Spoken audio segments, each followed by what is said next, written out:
Horticulture ಡಿಪಾರ್ಟ್ಮೆಂಟ್ನವರು ಏರ್ಪಾಡು ಮಾಡ್ತಾರೆ. ಈ ಫಲಪುಷ್ಪ ಪ್ರದರ್ಶನವನ್ನು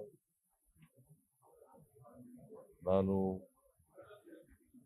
ರಾಮಲಿಂಗ ರೆಡ್ಡಿಯವರು, ಸುಧಾಕರ್ ಅವರು, ಮತ್ತೆ ಮಲ್ಲಿಕಾರ್ಜುನ, ಎಸ್ ಮಲ್ಲಿಕಾರ್ಜುನ, ಸ್ವಾಮಿ ವಚನಾನಂದ ಸ್ವಾಮೀಜಿಯವರು, ವಾಲ್ಮೀಕಿ ಸಮಾಜದವರು, ಸ್ವಾಮೀಜಿಯವರು, ಮಡಿವಾಳ ಸಮಾಜದವರು, ಇವೆಲ್ಲರೂ ಸೇರಿ ಉದ್ಘಾಟನೆ ಮಾಡಿದ್ದೀವಿ.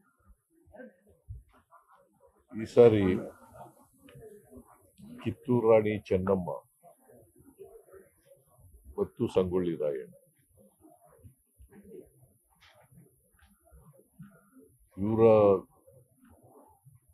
ಇವರಿಗೆ ಗೌರವವನ್ನು ಸಲ್ಲಿಸ್ತಕ್ಕಂಥ ಕೆಲಸವನ್ನ ಈ ಪ್ರದರ್ಶನದಲ್ಲಿ ಮಾಡಿದ್ದಾರೆ.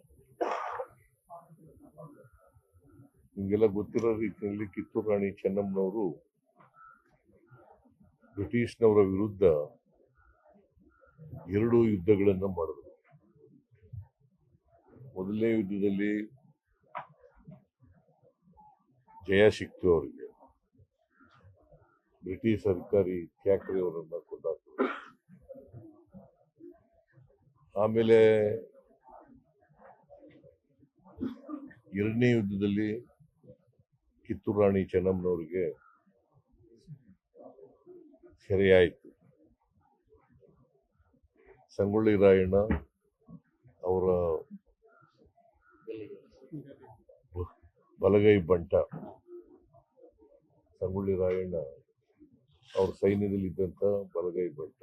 ಬಹಳ ವೀರಾವೇಶದಿಂದ ಹೋರಾಟ ಮಾಡ್ತಾ ಇದ್ದವರು. ಅವರು ಕೂಡ ತಪ್ಪಿಸ್ಕೊಂಡ್ರು. ಮತ್ತು ಅವರಿಗೆ ನ್ಯಾಯಾಲಯದಲ್ಲಿ ಗಲ್ಲು ಶಿಕ್ಷೆ ಆಯಿತು. ಅದು 1931 26ನೇ ತಾರೀಕು. ಸಂಗೊಳ್ಳಿ ರಾಯಣ್ಣ ಹುಟ್ಟಿದ್ದು ಸ್ವಾತಂತ್ರ್ಯ ಬಂದಾಗ, ಅಂದ್ರೆ ಸ್ವಾತಂತ್ರ್ಯ ದಿನಾಚರಣೆ ದಿನ 15ನೇ ತಾರೀಕು, ಆಗಸ್ಟ್ 15ನೇ ತಾರೀಕು ಹುಟ್ಟಿದ್ದು. ಅವರಿಗೆ ಗಲ್ಲು ಶಿಕ್ಷೆ ಆದದ್ದು ನಮ್ಮ ರಾಜ್ಯಾಂಗ ಜಾರಿಗೆ ಬಂತಲ್ಲ, ಜನವರಿ 26ನೇ ತಾರೀಕು. ಸೊ ಇದು ಕಾಕ್ತಾಳೀಯ ಅಂತ ಅನಿಸಿದ್ರು ಕೂಡ 2 ಮಹತ್ವದ ದಿನಗಳಲ್ಲಿ ಅವರು ಹುಟ್ಟಿದ್ದು ಮತ್ತು ಮರಣ ಹೊಂದಿದ್ದು 2 ಕೂಡ ಇದ್ದಾವೆ. ಅದಕ್ಕೆ ಸಂಗೊಳ್ಳಿ ರಾಯಣ್ಣ ಬ್ರಿಟಿಷ್ನವರ ವಿರುದ್ಧ ತನ್ನದೇ ಆದಂಥ ಒಂದು ಸೈನ್ಯವನ್ನು ಕಟ್ಟಿಕೊಂಡು ಗೆರಿಲ್ಲಾ ಯುದ್ಧ ಮಾಡ್ತಾ ಇರ್ತಾರೆ. ಆಮೇಲೆ ಅರೆಸ್ಟ್ ಆಗ್ತದೆ, ಅವ್ರ ಕೊಲೆ ಆಗ್ತದೆ, ಗಲ್ಲಿಗೇರಿಸ್ತದೆ, ಅದು ಬೇರೆ ವಿಚಾರ.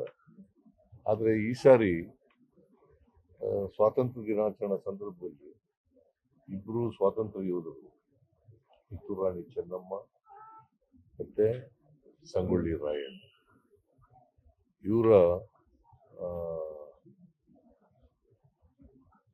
ಕಾನ್ಸೆಪ್ಟ್ ಇಟ್ಕೊಂಡು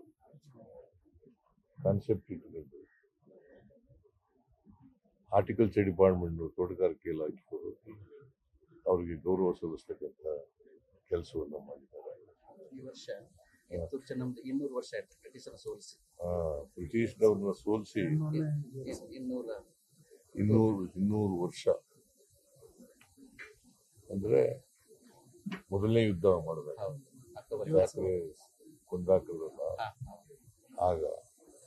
ಮತ್ತೆ ಈ ಸಂಗೊಳ್ಳಿ ರಾಯಣ್ಣ ಹಿಂದುಳಿದ ಜಾತಿಗೆ ಸೇರಿದವರು, ಕುರುಬ ಜಾತಿಗೆ ಸೇರಿದವರು.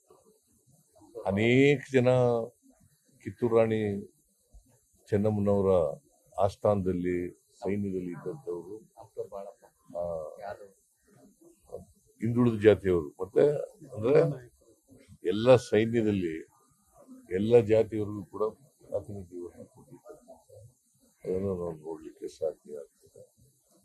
ಸೊ ಅವರು ಜಾತ್ಯತೀತವಾಗಿ ಎಲ್ಲರನ್ನು ಬಳಸ್ಕೊಂಡು ಕಿತ್ತೂರು ಪ್ರಾಂತ್ಯವನ್ನ ಆಳಿದ್ರು ಅವರು. ಸೊ ಕಿತ್ತೂರು ರಾಣಿ ಚೆನ್ನಮ್ಮ ಒಬ್ಬ ವೀರ ಮಹಿಳೆ, ಅದನ್ನ ಅವರ ಜಯಂತಿಯನ್ನ ಸರ್ಕಾರ ಮಾಡಿದ್ದು. ನಾನೇ ಮುಖ್ಯಮಂತ್ರಿ ಆಗಿರುವಾಗ ಕಳೆದ ಬಾರಿ ಮುಖ್ಯಮಂತ್ರಿ ಆಗಿದ್ದೆ.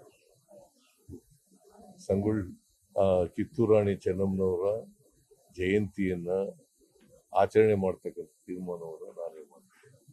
ಮತ್ತೆ ಸಂಗೊಳ್ಳಿ ರಾಯಣ್ಣನ ಪ್ರಾಧಿಕಾರ ಮಾಡಿ ಅದು ನಾನೇ ಹಿಂದಿನ ಸಾರಿ ಮುಖ್ಯಮಂತ್ರಿ ಆಗಿರುವಾಗ ಆ ಪ್ರಾಧಿಕಾರವನ್ನು ಕೂಡ ರಚನೆ ಮಾಡಿ ಸುಮಾರು 110 ಎಕರೆ ಜಾಗವನ್ನ ಅಲ್ಲಿ ಕೊಟ್ಟು ಸಂಗೊಳ್ಳಿ ರಾಯಣ್ಣನ ಇದು ಗಲ್ಲಿಗೇರಿಸಿದ್ರಲ್ಲ ನಂದಿಗಡ ಅಲ್ಲಿ ಮತ್ತೆ ಸಂಗೊಳ್ಳಿ ಅವರು ಹುಟ್ಟಿದ ಊರು, ಆ ಸಂಗೊಳ್ಳಿ ಅದನ್ನು ಅಭಿವೃದ್ಧಿಪಡಿಸ್ತಕ್ಕಂಥದ್ದು ಪ್ರಾಧಿಕಾರ ಮಾಡ್ತಕ್ಕಂಥದ್ದು ನಮ್ಮ ಸರ್ಕಾರ ಮಾಡಿರ್ತಕ್ಕಂಥದ್ದು.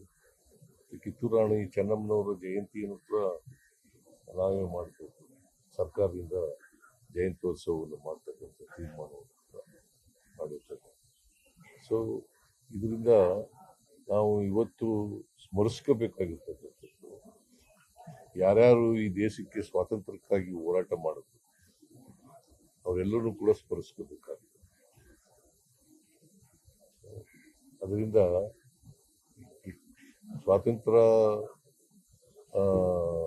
ಪೂರ್ವದಲ್ಲಿ ಇವರೆಲ್ಲರೂ ಕೂಡ ಹೋರಾಟ ಮಾಡಿದ್ರು. ಕಿತ್ತೂರು ರಾಣಿ ಚೆನ್ನಮ್ಮ, ಸಂಗೊಳ್ಳಿ ರಾಯಣ್ಣ, ಬೆಳವಡಿ ಮಲ್ಲಮ್ಮ, ಮತ್ತೆ ರಾಣಿ ಅಬ್ಬಕ್ಕ, ಇವೆಲ್ಲರೂ ಕೂಡ